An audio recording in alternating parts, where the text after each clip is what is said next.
No ano de 1962, Porto Alegre, capital do Rio Grande do Sul, fora palco de um dos crimes mais misteriosos e surpreendentes de todo o país. Conhecido como Caso Kliman, o famigerado episódio assombrou a política local por décadas e desafiou a polícia, colocando sua atuação em xeque. Tudo começou quando um político gaúcho teve sua esposa assassinada e passou a ser o principal suspeito. No entanto, isso era só o começo do mistério.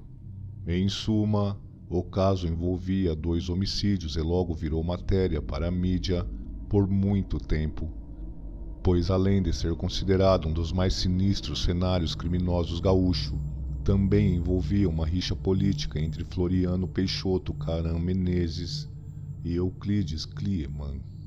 No aniversário de casamento do casal Euclides Kliman e Margaret Kliman, a mulher foi encontrada sem vida.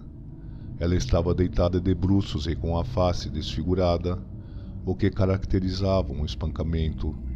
Daí em diante, deu-se início a uma grande confusão policial e principalmente da imprensa.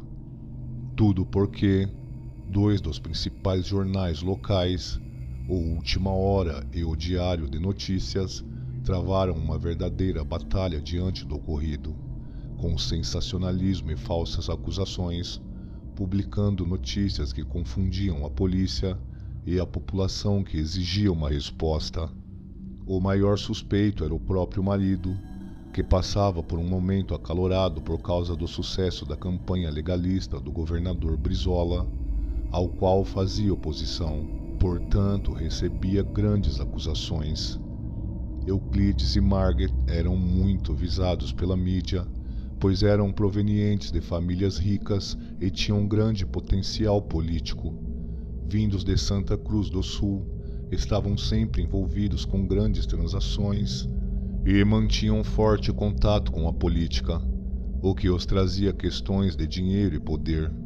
Entretanto, por causa da mídia, Kliman decaiu bastante após o caso. Fotonovelas começaram a ser produzidas, especulando as formas da morte de Margaret e caluniando Euclides, além das matérias de jornais. Então os opositores políticos rechaçavam a ideia de que ele tinha capacidade de articular a população ao seu favor. A mídia foi tão longe que personagens fantasiosos e ficções delirantes enchiam as manchetes, a ponto de se alegar que Margaret mantinha conexão com uma suposta dama de vermelho, que seria a chave para o mistério que perdurara até os dias de hoje.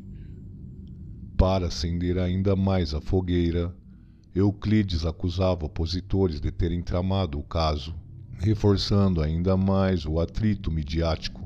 Na época, um delegado local ficou obcecado em provar a culpa de Euclides no caso, mesmo com provas insuficientes, que aliás tornavam o caso deveras difícil e confuso, mas o bastante para que outro crime viesse a acontecer. Pouco menos de um ano após a tragédia com Margaret, ainda com muita polêmica rolando, Euclides era entrevistado em uma rádio de Santa Cruz do Sul, quando seu opositor político Floriano Peixoto Caram Menezes, conhecido como o Marechal, passou a provocá-lo com acusações, gerando uma briga com agressões físicas, com o programa ainda no ar. Foi quando, de forma calma e calculista, Floriano Peixoto, o vereador petebista, sacou sua arma e disparou contra Euclides, que morreu na hora. O episódio repercutiu muito e, mais uma vez, por incrível que pareça, os Kliman foram vítimas da mídia, sendo acusados em sensacionalismo e especulações. A população clamava por resposta. Então, quando o julgamento de Floriano, o Marechal, ocorreu em 1965, precisou de um ginásio municipal para suportar aqueles que compareceram.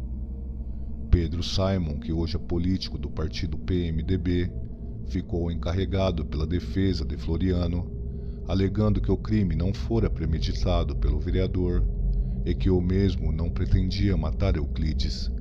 Em suma, Floriano Peixoto foi condenado a 1 ano e 6 meses de prisão por homicídio culposo e ainda teve redução de pena por ser uma figura política.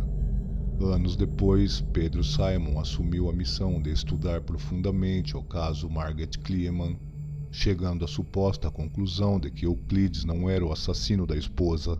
Entretanto, como o caso permanece insolúvel até hoje nos registros policiais e a população exige uma resposta, ficou-se a ideia de que um sobrinho de Margaret, viciado em entorpecentes, teria entrado na casa junto com sua gangue e agredido a tia até a morte, apenas para roubá-la.